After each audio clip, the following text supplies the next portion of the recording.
নমস্কার। The power of astrology Sumanta ji Chowdhury আমার এই ইউটিউব চ্যানেলে আপনাদের সবাইকে স্বাগত।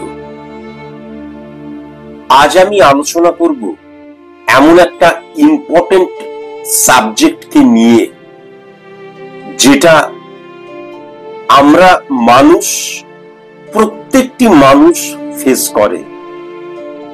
তা হচ্ছে, আমরা যেটা উপার্জন করছি আমাদের চাহিদা তার চাইতে বেড়ে যাচ্ছে।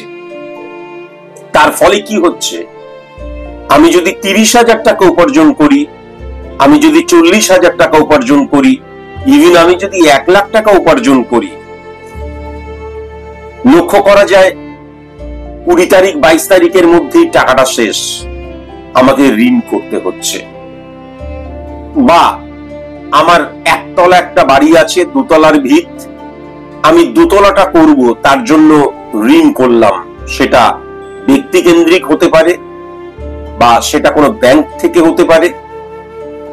আমার চাহিদাটা বৃদ্ধি পেয়ে যাচ্ছে বা অনেক সময় নেসেসারি হয়ে যায়, তখন সেইটাকে পূরণ করার জন্য আমরা ঋণ নিই এবং সেই ঋণটা আস্তে আস্তে রোলিং হতে শুরু করে এবং দেখা যায় ছোট্ট 10,000, 15,000, 20,000, 50,000 টাকা ঋণ করলাম, সেটা একটা সময় 3 লাখ, 4 লাখ, 5 লাখে চলে যাচ্ছে, 10 লাখ পর্যন্ত চলে গেছে। আমার চেম্বারে এরকম অনেকেই এসছে।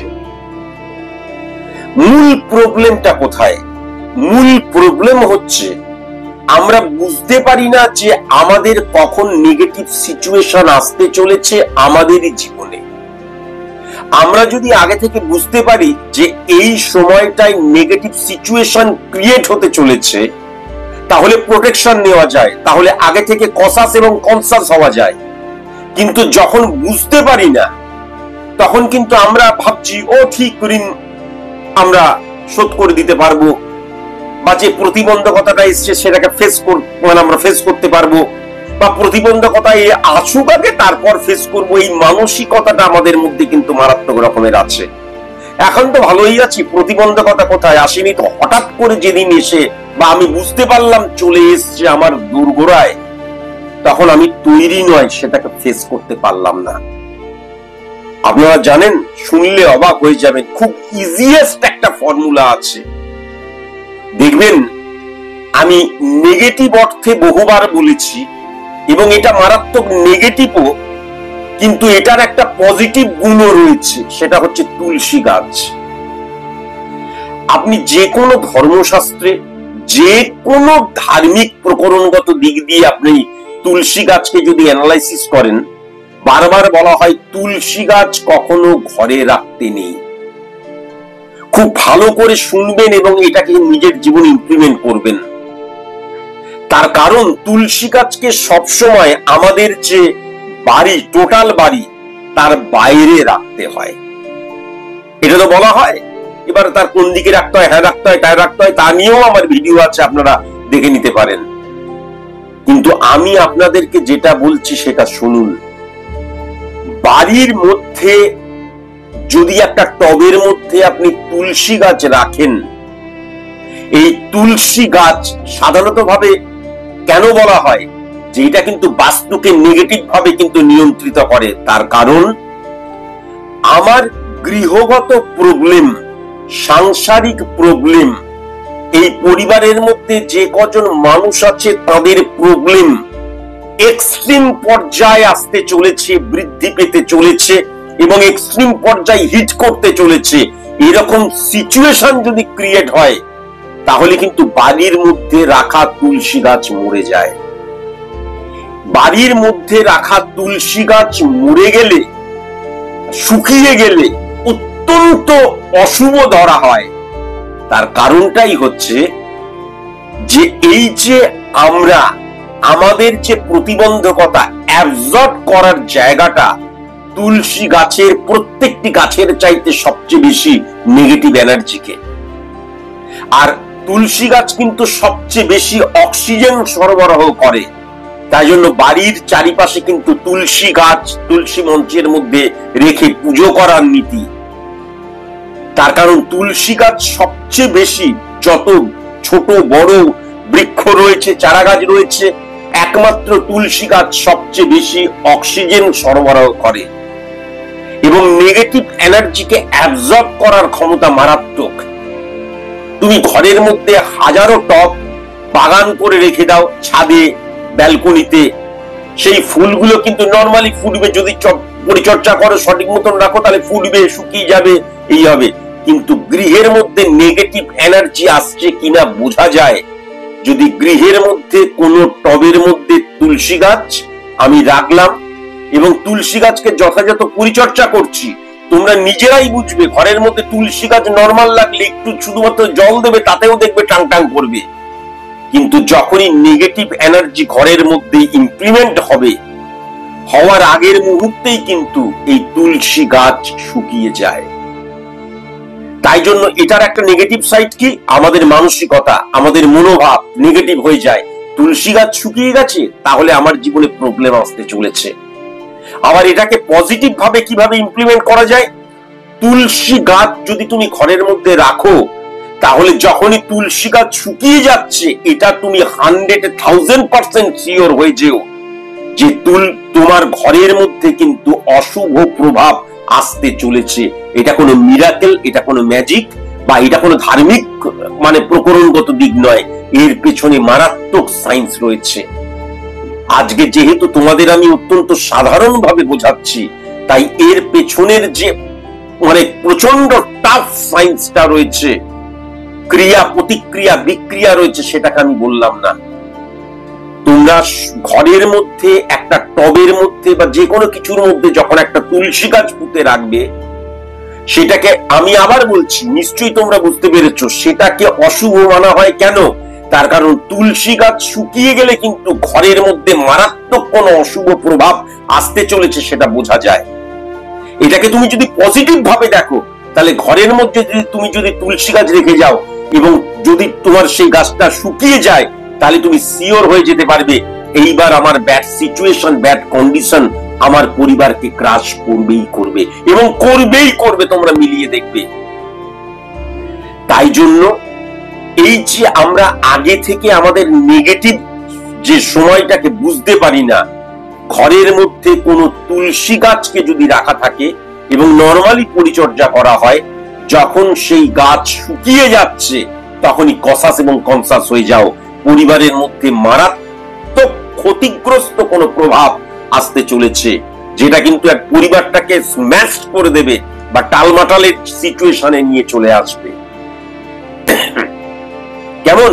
এইটাকে সবসময় কিন্তু পজিটিভ অর্থে যদি তুমি দেখো, তাহলে গৃহের মধ্যে কিন্তু তুলসী গাছ রাখলে আগে থেকে কসাস এবং কনসাস হওয়া যায়। এইবার চলে আসি আমাদের দুটি হরমোন, অ্যামাইন হরমোন এবং স্টেরয়েড হরমোন। এই দুটি হরমোনের একত্রীকরণ আমাদের 6 হাউসকে রিপ্রেজেন্ট করে। কথাগুলোকে ভালো মতন বুঝতে হবে। এই যে অ্যামাইন হরমোন এবং স্টেরয়েড হরমোন 6th হাউস দ্বারা শারীরিক ক্ষতিগ্রস্ত হওয়া থেকে শুরু করে, শত্রু থেকে শুরু করে, ঋণ করার থেকে শুরু করে সমস্ত কিছুকে কিন্তু ইন্ডিকেট করে। যখন আমাদের এই যে দুটো হরমোন, অ্যামাইন হরমোন এবং স্টেরয়েড হরমোনের নেগেটিভ প্রভাব আমাদের মধ্যে চলে আসে, তখন আমরা কিন্তু আমাদের উপার্জনে সন্তুষ্ট হই না। আমি এমন অনেক মানুষকে চিনি যারা আমার চেম্বারে এসে বলেছে 1.5 লাখ টাকা আমার উপার্জন, 1 লাখ টাকা আমার উপার্জন, অথচ তারা ঋণগ্রস্ত হয়ে যাচ্ছে, চাহিদা বৃদ্ধি পেয়ে যায়, মানসিকতা মনোভাবের জায়গাটা নেগেটিভ হয়ে যায়। না না, আমাকে রাজার মতন থাকতে হবে এবং আমি বেতনও পাচ্ছি 1 লাখ টাকা, কিন্তু আমি রাজার মতন থাকতে গিয়ে 2 লাখ টাকা খরচা করছি, 1 লাখ টাকা ঋণ করলাম। বা দেখা গেল আমি এমন একটা ক্যাটাগরিতে বিলং করি, আমার মেয়েকে বা আমার ছেলেকে এমন একটা স্কুলে ভর্তি করলাম, সেখানে দেখা গেল 1 লাখ টাকা ডোনেশনই দিতে হলো, নরমালি যেমন হয়ে এসেছে। আমি সেই যে ঋণটা করলাম, সেই ঋণ থেকে আর বেরোতে পারলাম না। হ্যাঁ, সেই যে ঋণের সুদ দিচ্ছি আর ঋণটা আস্তে আস্তে আস্তে আস্তে আস্তে আস্তে রুলিং হতে হতে বৃদ্ধি পেয়ে যাচ্ছে, এটা কিন্তু লক্ষ্য করা যায়। তাহলে সায়েন্স বলছে এই অ্যামাইন হরমোন এবং স্টেরয়েড হরমোনকে যদি নিয়ন্ত্রণ করা যায়, এই হরমোনের সঠিকভাবে যদি শরীরকে ইমপ্লিমেন্ট করা যায়, তাহলে আমাদের মানসিকতার পরিবর্তন হওয়া সম্ভব। মানসিকতার পরিবর্তন হলে দৃষ্টিভঙ্গির পরিবর্তন হওয়া সম্ভব। তখন কিন্তু আমি এদিকে বারবার ধরে বলছি, আমরা সরকারি স্কুলে পড়ে আজকে ইঞ্জিনিয়ার হয়েছি, ডাক্তার হয়েছি, হ্যান হয়েছি, ত্যান হয়েছি, আর আমার মেয়েকে বা আমার ছেলেকে বেসরকারি স্কুলে পড়াতেই হবে, ইংলিশ মিডিয়ামে পড়াতেই হবে, স্ট্যাটাসের ব্যাপার, এবং তার জন্য লাখ লাখ টাকা খরচা করছি। এই যে আমার ক্ষমতার বাইরে গিয়ে চিন্তাধারা, এই চিন্তাধারা থেকে আমরা সরে আসতে পারবো কতটা সায়েন্স। যখনই আমরা সরে আসতে পারবো, তখনই আমরা যদি মাসে 20,000 টাকা ইনকাম করি কি আমরা 1 লাখ টাকা ইনকাম করি, যতটা ইনকাম করছি নমিনাল সেভিংস ছাড়া বাদবাকি পুরোটার মধ্যেই কিন্তু আমরা আমাদের যে চাহিদাটাকে রাখতে পারবো। এটা উচিত কি উচিত নয়, কেন আমার চাহিদা বড় হবে না, আমার পরিশ্রম করে সেই লেভেলেও অর্থ উপার্জন করবো, এইগুলো তো মোটিভেশন নিয়ে যে আমি কথাগুলো বলি সেটা তো আলাদা ব্যাপার, কিন্তু নর্মালি হচ্ছে এইটাই ব্যাপার। তাই জন্য আমাদের শরীরের মধ্যে অ্যামাইন হরমোন এবং স্টেরয়েড হরমোনের যদি এই যে মিলিত বিক্রিয়া যদি পজিটিভ অর্থে ইমপ্লিমেন্ট হয়, তাহলে সেটা আমাদের মনকে পজিটিভ ভাবে রিফ্লেক্ট করে, এবং তখন অটোমেটিকলি কিন্তু, এবং এই যে বারবার ধরে বললাম মানসিকতা মনোভাবের জায়গাটা যেটা 6 নাম্বার ঘরকে হিট করছে, এই মানসিকতা মনোভাব 3 নাম্বার ঘর দ্বারা কমিউনিকেশনকেও বোঝা যায়, কমিউনিকেট করাকেও বোঝা যায়। কমিউনিকেট কিভাবে করছি, একটা মানুষের সাথে আমি এমন ভাবে কথা বললাম, এমন ভাবে মিশলাম, এমন ভাবে আর্গুমেন্টে জড়িয়ে পড়লাম যে বন্ধু ও শত্রু হয়ে গেল। এই শত্রুতা থেকে কিভাবে মুক্তি পাওয়া যায়? বারবার ধরে বলা হয় বোবার কোনো শত্রু নেই, there is a language of revolution which to be achieved, এটা বারবার ধরে আমি বলে এসেছি। তাহলে সেই জায়গাটাও কিন্তু আমার কমিউনিকেশনের জায়গা, যার কমিউনিকেশনের জায়গাটা স্ট্রং, তার দেখবে শত্রু হয়ই না, বৃদ্ধি হওয়া তো অনেক দূরের ব্যাপার। কতটা সায়েন্স! তাহলে এই জায়গাটাও যদি ঠিক করা যায়, তাহলে কিন্তু আমাদের যে ঋণ হয়ে যাচ্ছে, আমাদের যে শত্রু হয়ে যাচ্ছে, মন মানসিকতার জায়গায় নেগেটিভ হয়ে যাচ্ছে, এখান থেকে কিন্তু আমরা বাঁচতে পারি। আবার যদি দেখা যায় অ্যাড্রিনোকর্টিকোট্রপিক হরমোন 11 নম্বর ঘরকে হিট করছে, মানে সফলতাকে ত্বরান্বিত করা, কর্মফল, আমি যে কর্ম করছি সেই কর্মফলের রিফ্লেকশন পাচ্ছি না। মনে রাখা দরকার, অ্যামাইন হরমোন এবং স্টেরয়েড হরমোনকে মানে বিক্রিয়া, প্রতিক্রিয়া, মিশ্রণ, পজিটিভ রেজাল্ট বা এদের পজিটিভ ভাবে ইমপ্লিমেন্ট করার জন্য শরীর প্রত্যেক দিন 6 লিটার জল চায়। তোমরা 1 বছর করে দেখো, মনে হচ্ছে কি সব বলছে, এগুলো করে কখনো হয় নাকি, আমার দেনা হয়ে যাচ্ছে, শত্রু হয়ে যাচ্ছে, করে দেখো, দেখবে পুরোপুরি তোমার জীবন পরিবর্তন হয়ে গেছে। আজকের দিনে চ্যালেঞ্জ করলাম, নয়তো অ্যাস্ট্রোলজিটা ছেড়ে দেবো, সায়েন্স তাহলে মিথ্যে হয়ে যাবে। এই অ্যামাইন হরমোন এবং স্টেরয়েড হরমোনের পজিটিভ ফাংশন এবং তাদের মধ্যে যে মিশ্রণ, এটাকে পজিটিভ ভাবে ত্বরান্বিত করে বা শরীরের মধ্যে ইমপ্লিমেন্ট করে, মনের মধ্যে ইমপ্লিমেন্ট করে, তখনই সেটা সম্ভব যখন প্রত্যেক দিন আমরা 6 লিটার করে জল খাবো এবং সেই জলটা যেন বিশুদ্ধ হয়। মনে রাখতে হবে, আমরা যারা যারা দুগ্ধ জাতীয় পানীয় খাই, দুগ্ধ জাতীয় পানীয়, দুধকে মেরে তারপর যে ছানা করা হয় সেটা নয়, কিন্তু ঘোল, দুধ, এই যে দুগ্ধ জাতীয় পানীয়, তার দ্বারা কিন্তু এই অ্যামাইন হরমোন এবং স্টেরয়েড হরমোন এফেক্টেড হয়ে যায়। আমাদের মন মানসিকতাটা কখনো কিন্তু সেই জায়গায় কখনো যাবে না।